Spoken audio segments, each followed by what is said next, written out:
To fix a Netgear router that is not connecting to the internet due to a problematic ISP signal, follow these steps. First, restart your Netgear router by unplugging it from the power source, waiting for 30 seconds, and then plugging it back in. This simple step can often resolve connectivity issues.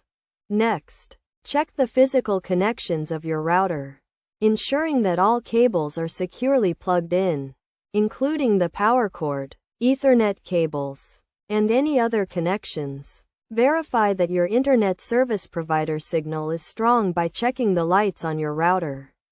Typically, the internet or WAN light should be solid or blinking. If the issue persists, log into your Netgear router using a web browser, typically by typing the router's IP address in the address bar, which is usually 192.168.0.1 or 192.168.1.1. The default username is usually admin and the default password is usually password.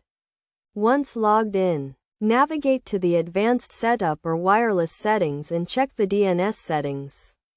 Ensure that the DNS settings are set to obtain automatically or use the DNS server addresses provided by your internet service provider.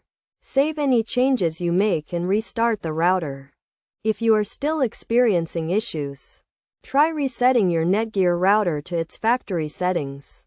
This will erase all custom settings, so be sure to write down any settings you want to keep before doing so.